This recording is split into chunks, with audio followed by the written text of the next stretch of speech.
2 Samuel 9. Daud dan Mephiboset. Berkatalah Daud, "Masih adakah orang yang tinggal dari keluarga Saul? Maka aku akan menunjukkan kasihku kepadanya oleh karena Yonatan." Adapun keluarga Saul mempunyai seorang hamba yang bernama Ziba. Ia dipanggil menghadap Daud, lalu raja bertanya kepadanya, "Engkaukah Ziba?" Jawabnya, "Hamba tuanku." Kemudian berkatalah raja, "Tidak adakah lagi orang yang tinggal dari keluarga Saul? Aku hendak menunjukkan kepadanya kasih yang dari Allah." Lalu berkatalah Ziba kepada raja, "Masih ada seorang anak laki-laki Yonatan yang cacat kakinya." Tanya raja kepadanya, "Di manakah ia?" Jawab Ziba kepada raja, "Dia ada di rumah Makir bin Amiel di Lodebar." Sesudah itu, Raja Daud menyuruh mengambil dia dari rumah Makir bin Amiel dari Lodebar. Dan Mephiboset bin Yonatan bin Saul masuk menghadap Daud, ia sujud dan menyembah.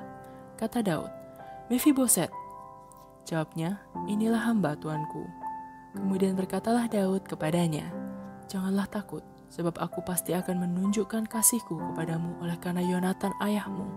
Aku akan mengembalikan kepadamu segala ladang Saul, nenekmu, dan engkau akan tetap makan sehidangan dengan aku."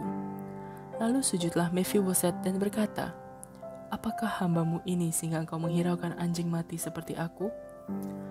Lalu raja memanggil Ziba hamba Saul itu dan berkata kepadanya, "Segala sesuatu yang adalah milik Saul dan milik seluruh keluarganya, kuberikan kepada cucu tuanmu itu. Engkau harus mengerjakan tanah baginya, engkau, anak-anakmu dan hamba-hambamu, dan harus membawa masuk tuayannya supaya cucu tuanmu itu ada makanannya. Mephiboset, cucu tuanmu itu, akan tetap makan sehidangan dengan aku." Ziba mempunyai 15 orang anak laki-laki dan 20 orang hamba. Berkatalah Ziba kepada raja, "Hambamu ini akan melakukan tepat seperti yang diperintahkan tuanku raja kepadanya." Dan Mephiboset makan sehidangan dengan Daud sebagai salah seorang anak raja. Mephiboset mempunyai seorang anak laki-laki yang kecil yang bernama Mika. Semua orang yang diam di rumah Ziba adalah hamba-hamba Mephiboset. Demikianlah Mephiboset diam di Yerusalem, sebab ia tetap makan sehidangan dengan raja. Adapun kedua kakinya timpang. 2 Samuel 10. Daud berperang melawan Bani Amon dan orang Aram. Sesudah itu matilah Raja Bani Amon dan Hanun anaknya menjadi raja menggantikan dia. Lalu berkatalah Daud, "Aku akan menunjukkan persahabatan kepada Hanun bin Nahas sama seperti ayahnya telah menunjukkan persahabatan kepadaku." Sebab itu Daud menyuruh menyampaikan pesan turut berduka cita kepadanya dengan perantaraan pegawai-pegawainya karena kematian ayahnya.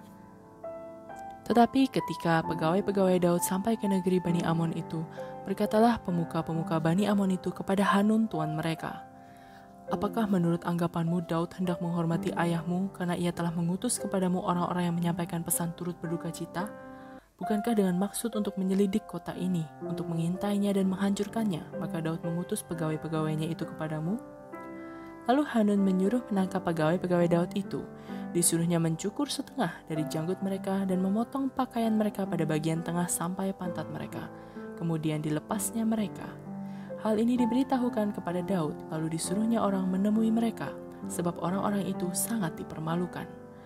Raja berkata, "Tinggallah di Yeriko sampai janggutmu itu tumbuh, kemudian datanglah kembali." Setelah dilihat Bani Amon bahwa mereka dibenci Daud, maka Bani Amon itu menyuruh orang menyewa dari orang Aram Bet Rehob dan orang Aram dari Zoba 20.000 orang pasukan berjalan kaki, dari Raja Negeri Maaka 1.000 orang, dan dari orang-orang top 12.000 orang. Ketika Daud mendengar hal itu, disuruhnyalah Yoab maju dengan segenap pasukan pahlawan.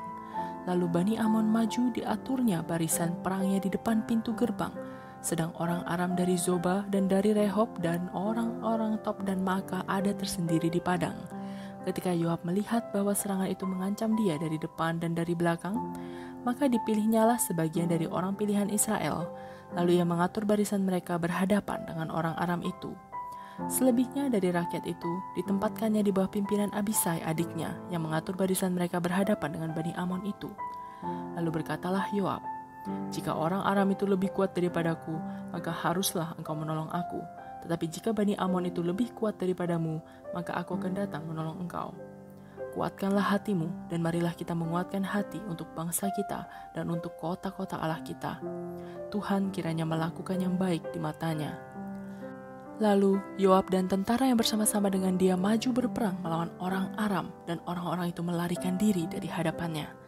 Ketika Bani Amon melihat bahwa orang Aram sudah melarikan diri, maka mereka pun larilah dari hadapan Abisai dan masuk ke dalam kota. Sesudah itu, pulanglah Yoab setelah memerangi Bani Amon dan sampailah ia ke Yerusalem. Ketika orang Aram melihat bahwa mereka telah terpukul kalah oleh orang Israel, maka berkumpullah mereka bersama-sama. Juga Hadadezer menyuruh orang Aram yang di seberang sungai Efrat maju berperang.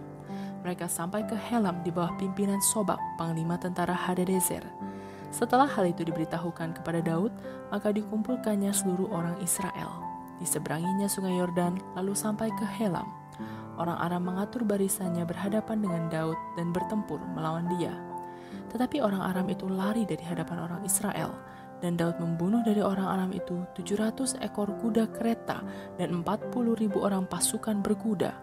Sobak panglima tentara mereka dilukainya sedemikian hingga ia mati di sana.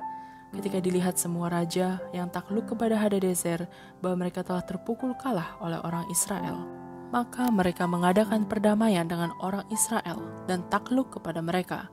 Sesudah itu takutlah orang Aram memberi pertolongan lagi kepada Bani Amon. 2 Samuel 11. Daud dan Batsheba. Pada pergantian tahun, pada waktu raja-raja biasanya maju berperang, maka Daud menyuruh Yoab maju beserta orang-orangnya dan seluruh orang Israel. Mereka memusnahkan Bani Amon dan mengepung kota Raba, sedang Daud sendiri tinggal di Yerusalem. Sekali peristiwa pada waktu petang, ketika Daud bangun dari tempat pembaringannya, lalu berjalan-jalan di atas sotoh istana, tampak kepadanya dari atas sotoh itu seorang perempuan sedang mandi. Perempuan itu sangat elok rupanya. Lalu Daud menyuruh orang bertanya tentang perempuan itu, dan orang berkata, "Itu adalah Batsheba binti Eliam, istri Uria orang Het itu." Sesudah itu Daud menyuruh orang mengambil dia. Perempuan itu datang kepadanya, lalu Daud tidur dengan dia. Perempuan itu baru selesai membersihkan diri dari kenajisannya, kemudian pulanglah perempuan itu ke rumahnya. Lalu mengandunglah perempuan itu, dan disuruhnya orang memberitahukan kepada Daud demikian, "Aku mengandung." Lalu Daud menyuruh orang kepada Yoab mengatakan, "Suruhlah Uria orang Het itu datang kepadaku." Maka Yoab menyuruh Uria menghadap Daud.